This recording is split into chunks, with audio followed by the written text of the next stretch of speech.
Today, we're talking about why you should not play Terraceland. Terraceland is a brand new, non-pay-to-win, free MMO from Tencent. It's set in a Western fantasy world. It launched last year, 2023, on PC and mobile. Just recently released here in the US. It's described as having a massive sandbox featuring raids, diverse classes and builds, and a vast world for exploration. We're going to get into that. Today, I'm going through the cons of Terraceland. Some of these things might just be my opinion, which, happens. We all have opinions. But remember, I'm an old school MMO player. I played some RuneScape, World of Warcraft, Star Wars The Old Republic, Rift, WildStar, Terra. I mean, that's just to name a few. And I've spent a lot of time on these. What made those games great? Or, in the case of some of them, what made them not so great? For some, it was being in a fantasy world that I wanted to participate in. Take Star Wars, for example.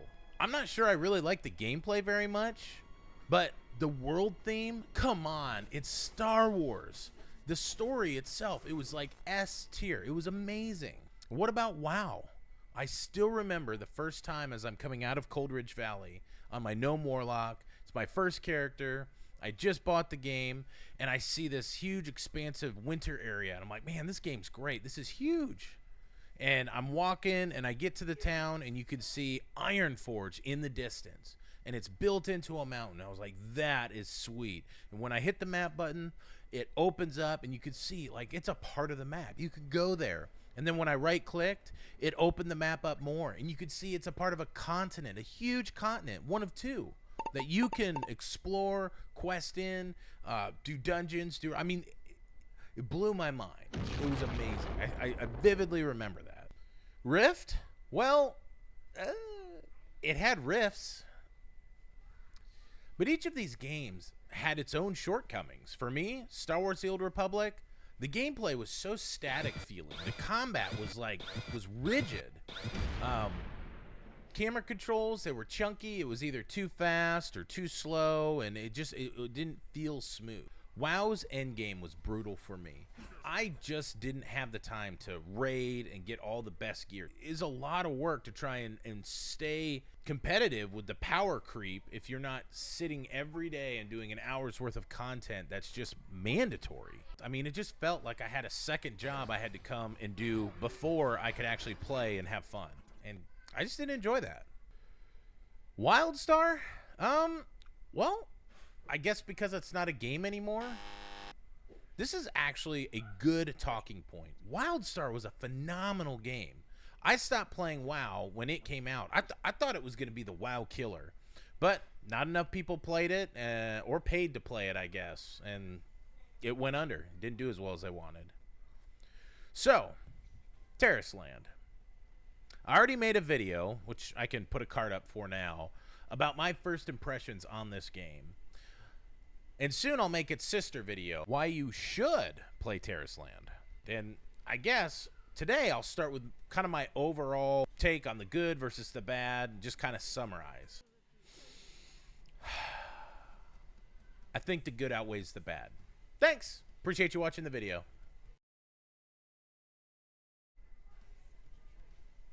Oh, you're still here. Right, yeah, the bad stuff. Let's get into it. Number 1. The first issue I have with Terraceland is all the red dots. Bear with me.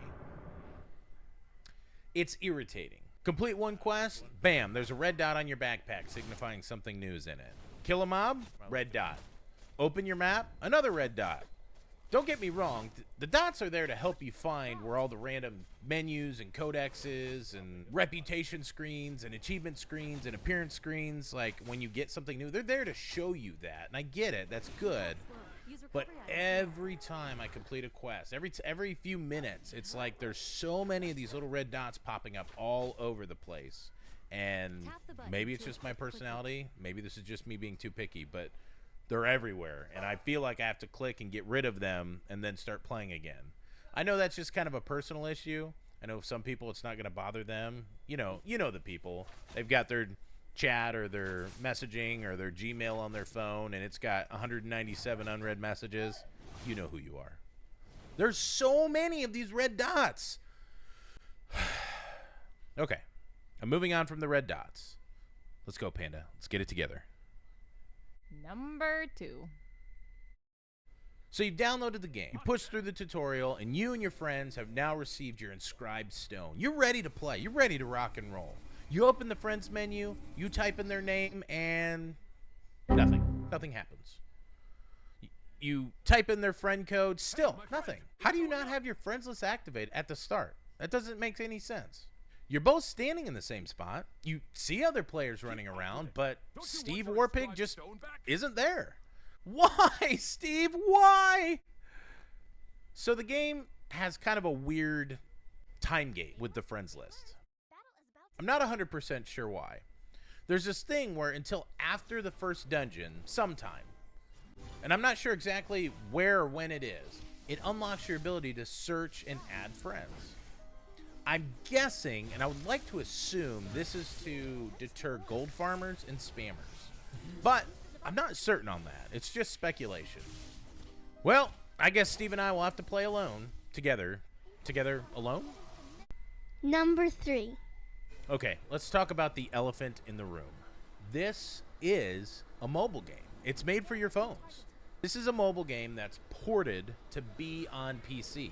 I'm gonna just be honest. I almost didn't even try this game when I saw the main download screen. When I saw it said, do you want to download this for your PC, for iOS, and for Android?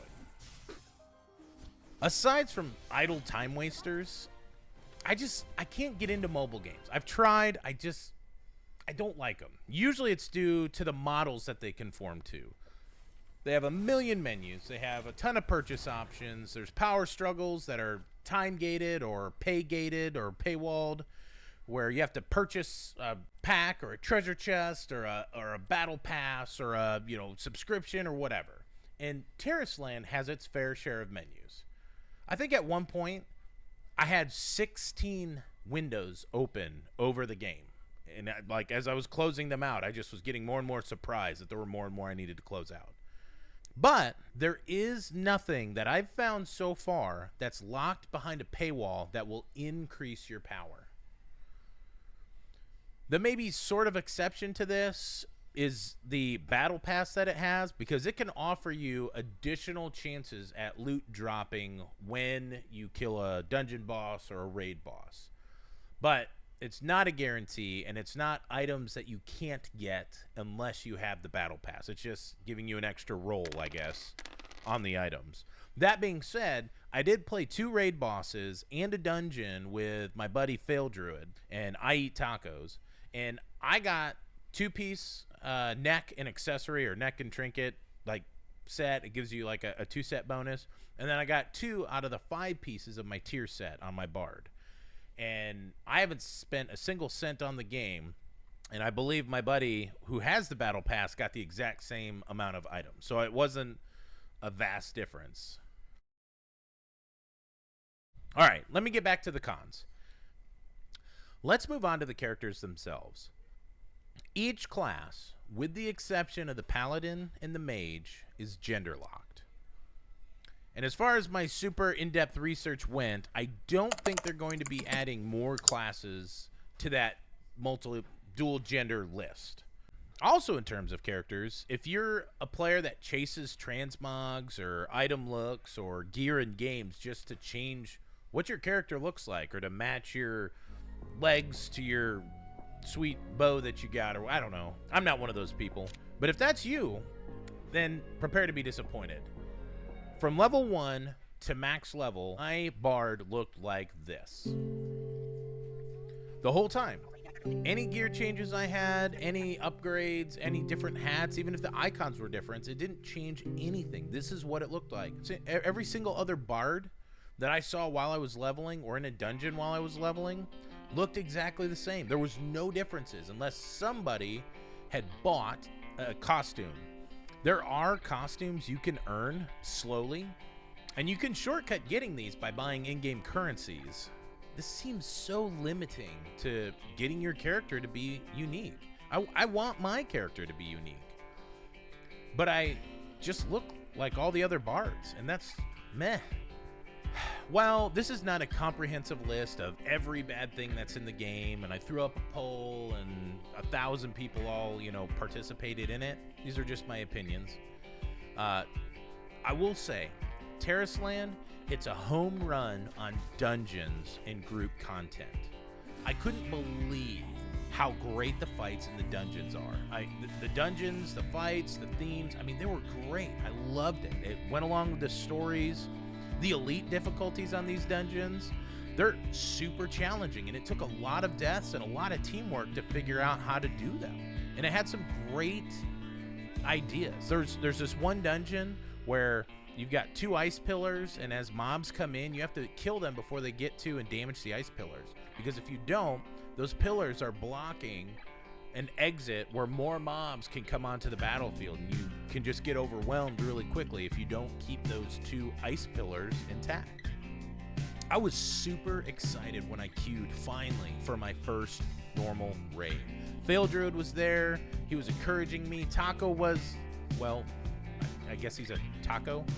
And I was nervous. And as the queue popped and we teleported in straight to the boss, I was kind of confused.